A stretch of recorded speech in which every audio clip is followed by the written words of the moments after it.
Page 7, pengurus pondok yang baru.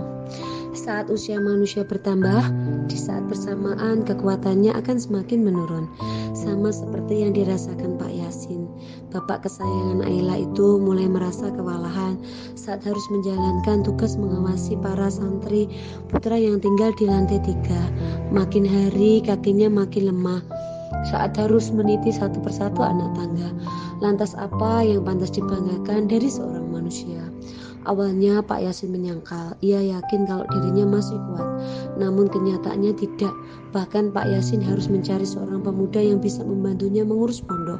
Winarwan, pemuda baru lulus sekolah yang penuh semangat dan gairah, menjadi partner yang tepat untuk Pak Yasin.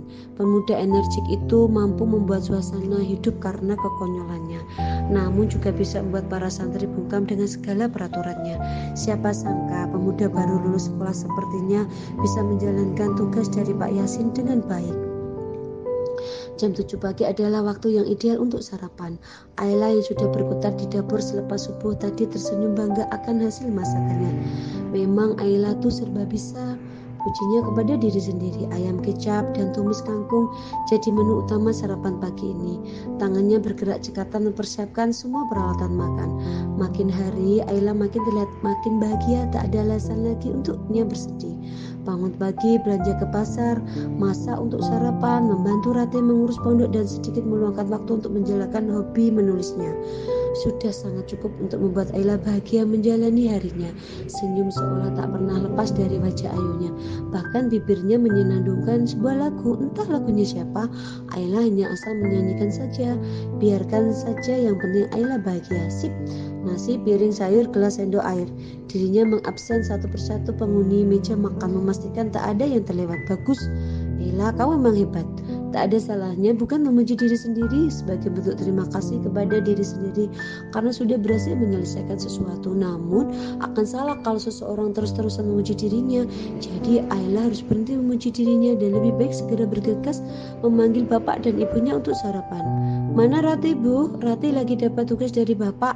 Meja makan itu sudah terisi oleh keluarga Ayla. Denting suara sendok dan piring kadang terdengar di sela-sela sesi sarapan pagi kali ini. Pagi-pagi gini udah dapat tugas aja, Pak. Itu loh bapak mau cari orang buat bantu ngurus asrama putra, kata Pak Yasin dengan suara penuh di bawahnya. Emangnya kenapa, Pak? Bapak ini sudah tidak kuat kalau harus naik turun tangga, apalagi yang di lantai 3, kaki bapak sudah tidak kuat. Ya ampun, Pak, nanti Ayla bangunkan lift deh buat bapak. Canda Ayla yang mengundang tawa ibunya. Sebenarnya Ayla bersungguh-sungguh dan tidak ingin hal itu hanya jadi candaan. Ayla janji saat kondisinya sudah stabil nanti ia akan mengurus semuanya agar bapak dan ibunya tidak perlu bersusah payah hanya sekedar untuk berjalan menaiki tangga. Oh iya, soal orang baru tadi, Pak, bapak cari yang kriterianya bagaimana? Bapak cari yang masih muda, yang cekatan, tidak ada kriteria khusus, yang penting telaten karena tugasnya nanti menggantikan bapak untuk ngurus cantri-cantri yang di atas. Oh, cari yang baru lulus sekolah saja, Pak. Kalau begitu biar sekalian nyantri. Ya, semoga nanti Rati cepat dapat ya. Sudah itu dilanjutkan sarapannya. Nggih, Ibu. Ayla dan Pak Yasin terlalu asik ngobrol rupanya. Untung saja ada Bu Iva yang siap meluruskan kembali acara sarapan paginya yang sempat melenceng jadi acara ngobrol pagi. Bu, Ayla mana? Tanya Rati pada Ibu Iva yang sedang merapikan beberapa lembar kertas bertuliskan nama-nama santri itu. Tadi keluar sebentar, katanya mau ngirim tulisan ke redaksi begitu. Ibu tidak paham. Walah, kok udah pergi tadi bilangnya sore loh, padahal loh Bu, mengirim tulisan ke redaksi itu maksudnya bagaimana toh Rati? Ibu kok tidak paham? Itu Ayla, artinya Ayla lagi cari uang, Bu, lagi cari uang. Setelah mengatakannya, Rati kemudian berlalu. Bukannya menjawab rasa penasaran Bu Iva, tapi malah menambah rasa penasarannya akan apa yang dilakukan Ayla. Dah ya Bu, Rati pergi dulu mau ketemu orang barunya Bapak. Loh, sudah dapat? Rati yang sudah terlanjur menghilang di balik pintu menjawab dengan sedikit teriak. Sudah Bu, anak baru lulus SMA ganteng. Astaga, Bu Iva hanya bisa menggeleng melihat kelakuan Rati. Sebenarnya Ayla dan Rati itu hampir mirip tingkahnya. Hanya saja Ayla lebih pintar menyembunyikan kebobrokannya. Beda dengan Rati yang masih suka asal ceplos tidak melihat tempat. Ratih berjalan menuju ruangan Pak Yasin di mana ada seorang pemuda 19 tahun yang baru saja lulus sekolah. Posturnya begitu tinggi, mungkin lebih dari 180 cm. Rambut hitamnya lurus sedikit panjang, khas anak yang baru bebas dari segala peraturan sekolah. Wajahnya begitu manis. Saat tersenyum, kedua matanya menyipit dan dua gigi kelincinya dengan bangga memperlihatkan diri. "Halo Mbak Ratih, ya ini saya Winarwan." Dengar, bahkan suaranya terdengar begitu renyah. Suara anak muda yang penuh dengan semangat. "Halo, iya saya Mbak Ratih." Ratih berjalan mendekat dan takjub saat dirinya menyanding Winarwan. Ratih sampai harus mendongak untuk melihat wajah anak muda itu. "Wah, tingginya, ini masih bisa tinggi lagi," kata Bunda. Kata Bunda, "Apa-apaan ini anak sebesar ini, namun cara bicaranya lucu sekali." "Kenapa Mbak?" "Nggak apa-apa, maaf." Sudah Ratih," lerai Pak Yasin agar kedua anak muda ini tidak ribut. "Iya Pak, kamu kan kemarin menyarankan 2 orang untuk membantu Bapak." "Iya betul Pak, tapi Bapak rasa Nak Winarwan ini saja sudah cukup. Tadi dia bilang bersedia menginap di sini. Jadi ya alhamdulillah, malah makin mudah kalau begitu." Ratih mengangguk-ngangguk sambil melihat ke arah Winarwan dan mengacungkan jempolnya. "Bagus deh kalau gitu." Winarwan ikut mengangguk karena dari tadi Ratih terus mengangguk sambil menatap dirinya. Ratih merasa lucu dengan tingkah anak muda ini sampai suara ketukan pintu mengalihkan fokusnya. "Bapak." Winarwan ikut. "Bapak." Ayla masuk dengan beberapa gelas warna hijau yang terlihat sangat segar di tengah hari ini. Ia letakkan gelas-gelas itu satu persatu di depan semua orang. Matanya terus menatap Ratih penuh tanya. Kemudian Ratih berinisiatif memperkenalkan Ayla pada orang baru bapaknya itu. Ini loh orang baru yang diminta buat bantuin Bapak." Ayla memperhatikan sosok muda di samping Ratih yang menatapnya dengan senyum cerah. Memang beda semangat jiwa muda, masih segar dan penuh gairah. "Halo Mbak, kenalin nama saya Winarwan. Bisa dipanggil Win, bisa dipanggil Wan," kata si orang baru dengan ceria, ditambah dengan senyum manisnya di akhir kalimat. Ayla tersenyum mendengar cara perkenalan Winarwan. Sungguh anak muda yang penuh semangat, cocoklah untuk memenuhi kriteria bapaknya yang nanti akan naik turun tangga untuk mengurus para santri di lantai atas. "Halo Win, kenalin saya Ayla, putrinya Pak Yasin." "Oh, ternyata Pak Yasin punya 2 orang putri," kata Win sambil mengangguk-ngangguk. "Siapa yang satunya Win?" "Mbak Ratih." Winarwan menunjuk Ratih dengan pandangan bingung. Sejauh yang ia tahu, Ratih juga memanggilnya Pak Yasin dengan Pak, sama dengan Ayla. Jadi otak simpelnya menyimpulkan kalau kedua wanita itu adalah putri Pak Yasin. "Iya, Ratih juga anaknya Bapak, cuma nggak diakui saja," ucap Ayla santai sambil menyeruput minuman hijau yang ia bawa. "Astaga, jahat," balas Ratih dengan suara memelas. 29 tahun aku mengabdi buat keluarga ini, tapi belum diakui juga. Lihat orang macam Ratih jangan diberi panggung, bisa-bisa dia makin alay." Pak Yasin dan Winarwan hanya menatap kedua wanita itu dengan sedikit keheranan. Seharusnya Pak Yasin sudah tidak heran lagi dengan kelakuan kedua wanita itu. "Mana ada 29 tahun, emang kamu lahir di sini? Kamu kesini tuh waktu kelas 1 SD. Aku ingat ya, umur 7 tahun itu, jadi masih 22 tahun kamu di sini." "Alah, emang kamu di sini juga 29 tahun full enggak kan? Pas kamu pergi tuh aku yang ngurus pondok ini." Keduanya makin ribut. Pak Yasin hanya maklum, sedangkan Winarwan melongo kaget dan berucap, "Loh mbak ini sudah mau 30 tahun."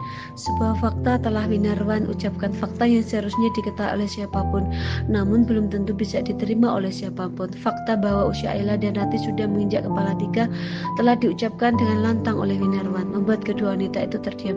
Bagaimana bisa keduanya malah ikut kaget dengan kenyataan bahwa usianya sudah menginjak kepala 3? "Astaga Wan, kaget." Ratih langsung lupa dengan perdebatannya dengan Ayla, memilih ikut duduk di samping Ayla, kemudian menyeruput minuman hijau itu seolah tidak terjadi apa-apa. "Loh, Mbak Ratih kenapa?" "Sudah Winarwan, biarkan saja kedua wanita dewasa itu merenung sejenak.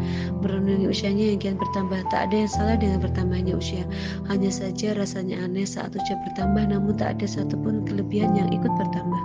Ratih dan Ayla menyeruput minumnya dalam diam, saling berpandangan dan saling mengintrospeksi diri. "Pagi Mbak Ratih," sapa Winarwan dengan cerianya. Jika biasanya hanya ada Ayla yang menyapa Ratih dengan kejut, kini ada Winarwan yang menyapa dengan begitu manis. Indahnya pagi hari Ratih. pagi Wan, duh seger banget pagi-pagi lihat kamu. Jangan kaget bagaimana, Rati memang seperti itu. Lagi pula Winarwan bagi adik kecil untuk Rati, jadi tak apa sedikitnya menggoda. Yang digoda hanya tersenyum malu-malu. Iya Mbak, banyak yang bilang begitu. Terima kasih. Boleh juga tingkat kepedean kamu. Loh kan tadi Mbak dulu yang muji aku. Iya memang manis kok, jadi seger ngelihatnya. Winarwan meletakkan box warna coklat di atas mejanya. Iya, meja khusus untuk Winarwan yang ia dapatkan setelah resmi diterima jadi pengurus pondok mendampingi Pak Yasin. Apa itu? Kardus Mbak. Rati menghela nafas, tak puas dengan jawaban si pemuda. Iya, semua orang juga tahu kalau benda kotak itu adalah kardus. Bukan itu poin pertanyaannya Rati. Isinya handphone Mbak. Handphone? Kamu habis razia Wan? Iya, razia mendadak. Wah, ngebut juga ya. Gak apa-apa kan Mbak, aku sudah punya list kapan aja dan apa saja yang bakal aku lakukan selama ini, dan razia adalah salah satu rencana awal aku untuk lebih menertibkan adik-adik santri. Ini hari pertama Winarwan diperkenalkan kepada para santri. Namun hari ini juga pemuda itu langsung mengadakan razia dadakan. Sebenarnya Rati tidak masalah, malahan ia bangga karena Wan bilang ia sudah punya list rencana sendiri, tetapi tetap saja razia mendadak membuatnya sedikit khawatir. Ya itu karena memang menenang kamu Wan, sebenarnya itu terserah kamu, hanya saja semua itu kan ada urutannya. Kalau kamu langsung keras begini ke anak-anak, Mbak khawatir kalau mereka akan takut sama kamu. Santri yang di atas itu kan masih kecil, masih kelas 2 loh. Maaf ya Mbak, tanpa mengurangi rasa hormat aku ke Mbak Rati, aku mau bilang justru karena mereka masih kecil, karena mereka masih kelas 2 harus ditanamkan kedisiplinan dan kejujuran Mbak. Kalau masih kecil aja mereka sudah berani melanggar, gimana kalau mereka sudah besar? Lalu kalau soal ini hari pertama dan aku keras ke mereka, ngomong-ngomong ini sengaja Mbak, sengaja biar mereka takut sama aku, jadi lebih nurut, walau awalnya terpaksa, nanti lama-lama jadi biasa. Rati takjub. Hal yang dikatakan Winawar memang ada benarnya, namun tidak terlalu istimewa karena kata-kata seperti ini sudah terlalu umum. Yang membuat Rati takjub adalah fakta ternyata Winarwan lebih tegas dan keras dari yang ia lihat. Dari luar Winarwan sangat bersabar dan mudah akrab dengan orang lain. Bicaranya dengan lucu dan penuh semangat, namun Winarwan yang tengah kini berbicara dengan Rati tampak begitu dewasa dan berwibawa. Maaf Mbak, tadi aku sudah bilang tanpa mengurangi rasa hormat aku ke Mbak. Belum? Aduh aku lupa, semoga Mbak Rati nggak tersinggung dengan omongan aku barusan ya. Perubahan ekspresi Winarwan yang tadinya sangat berwibawa kini hilang entah kemana, digantikan dengan ekspresi takut seorang adik yang sudah berbuat salah pada kakaknya. Mbak, sebentar aku mau ketawa dulu Wan. Mbak nggak marah kan? Aduh ya Allah, kamu tuh kenapa sih Wan bikin ketawa terus? Aku lucu ya Mbak? Iya, terima kasih Mbak Rati. Pokoknya gitu kocak banget itu si Winarwan. Kamu jangan sering-sering muji loh Rati, nanti suka. Memang dia lucu kok. Kalau dibilang suka sih ya suka, siapa yang gak suka sama anak lucu terus ganteng begitu. Tapi ya aku sadar umur jadi konteksnya suka bukan suka yang gimana-gimana, lebih pas jadi adik aku aja itu si Wan. Kayak yang anaknya mau aja jadi adik kamu. Beneran ya Ayla, makin hari makin nyebelin. Hampir saja Ayla melempar bantal ke arah Ayla yang tengah fokus dengan komputernya di sebelahnya yang ditempati oleh Rati. Malam hari sebelum tidur Rati berniat ngobrol santai dengan damai, namun Ayla memang tidak bisa diajak berdamai. Keributan keduanya dihentikan paksa oleh Bu Iva yang datang sembari membawa 2 gelas minuman. Heran ibu sama kalian, masih saja suka ribut. Rati mah enggak Bu, Ayla tuh yang ngajak ribut. Ayla hanya memutar matanya jengah, kemudian berdiri mengambil alih minuman dari tangan ibunya. Apa ini Bu? Jus melon dari tempat Pak Sony. Jus melon Pak Sony. Beberapa hari lalu Ayla mual bukan main saat jus melon buatan Pak Sony, walau ia sendiri tidak yakin kalau jus melonlah yang membuat mual. Namun ada keraguan dalam dirinya saat menerima minuman hijau itu dari tangan sang ibu. Tanpa sadar Ayla bergidik tak suka dan ibu menyadarinya. Kenapa Ayla? Nggak apa-apa, terima kasih ya. Makasih Ibu. Rati ikut berterima kasih setelah segelas dingin yang segar mendarat sempurna dalam genggamannya. Ya setelah ini kalian cepat tidur, Ayla istirahat dulu, besok saja dilanjut itu kerjaan. Kamu nulisnya sebentar lagi deh Bu, nanggung. Mendengar jawaban Ayla yang menolak perintahnya untuk tidur membuat istri Pak Yasin itu ingin tahu sebenarnya yang sedang Ayla kerjakan apa. Ibu Iva mengintip ke arah komputer yang menampilkan berderet tulisan dengan font yang kecil, sangat kecil sampai Ibu Iva tak bisa membacanya. Kamu ini sebenarnya nulis apa Tondo? Kok banyak sekali dan kecil-kecil begitu? Ayla sedang nulis cerita Bu, Ayla pengen buat novel. Oh alah novel, tapi kok itu tulisannya kecil sekali. Rati yang baru saja menyeruput jusnya bangkit dan dari kasur dan ikut bersuara. Ayla sengaja Bu kecilin tulisannya biar kita tidak bisa ikutan baca. Percayalah itu adalah suara hati Rati. Dari awal Ayla menulis, ia selalu penasaran dan berusaha mengintip apa yang ditulis Ayla. Namun si penulis tidak menghendaki siapapun melihat tulisannya sebelum selesai.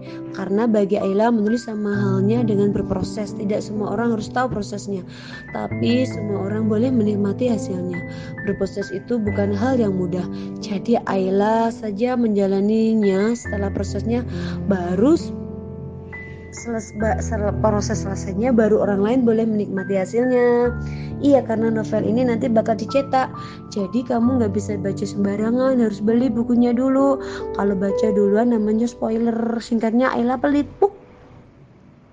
Sebuah bantal kembali melayang ke arah Ratih. Padahal di hadapan mereka ada Bu Iva yang lagi harus jadi saksi keributan kedua wanita dewasa ini.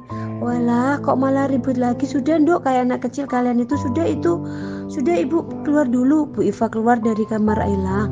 Bukannya mereka berhenti ribut, tapi Ratih malah semakin gencar menambah jumlah bantal yang akan ia lempar ke Ayla, membuat Ayla kewalahan karena pukulan Ratih tidak main-main. Ayla sampai penasaran ada dendam pribadi apa. Ratih badannya stop dah, capek.